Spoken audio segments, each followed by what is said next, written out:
Ngisaqhubeka njalo nokuxwayisa abantu ngobunye bukaNkulunkulu ngokuthembela kuNkulunkulu yena yedwa. Ngivule la incwadi yeSambulo 21 ivesi 3. Ngase ngizwa izwi elikhulu livela esihlalweni sobukhosi lithi, "Bheka, iTabernakel likaNkulunkulu likubantu. Uyakuhlala nabo babe ngabantu bakhe, yena uNkulunkulu abe nabo.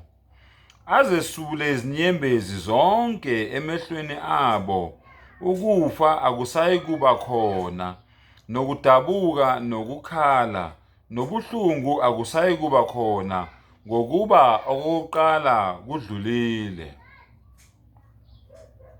Uma uyinikela kuNkulunkulu ngokweqiniso, konke okwenze ekuqaleni kuyadlula, uqala manje ibhuku elisha. Wayesethi ohlezi esihlalweni sobukhosi, "Bheka, ngenza konke kube kusha." Wathi loba ngokuba lawa mazwi athembekile aqinisile. Wayesethi kimi, "Sekwenzekile. Ngingu-Alpha no-Omega, ukuqala nokugcina.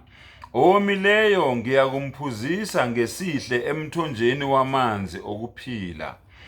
Onqobayo uyakulidla ifa lalezo zinto, futhi ngiyakuba nguNkulunkulu kuye, yena abe yindodana kimi.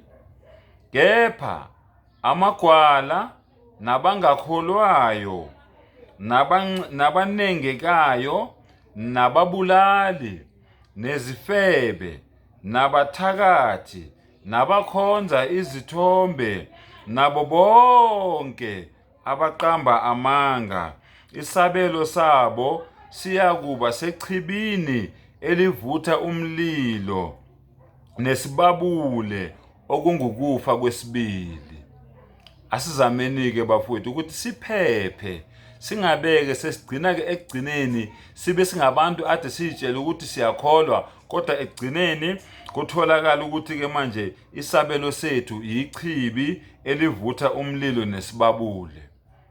Sengathi umdala angasivula amehlo, asivule ingqondo, silibone iqiniso njengoba linjalo. Munye uNkulunkulu, munye umdala wey'nsuku, munye umenzi weinto zonke, akazali, akazalwanga, uzimele.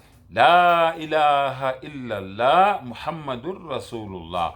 Akekho onelungelo lokukhonzwa ngaphandle kuka-Allah, umvela kuqala, umveli nqangi, umdala wey'nsuku, umenzi weinto zonke. Bese uyavuma ukuthi uMuhammad, ukuthula kube naye, uyisithunywa sakhe sokugcina asithumela emhlabeni ukuze sizovula abantu amehlo. Wa akhiru da'wana anilhamdulillahi rabbil alamin.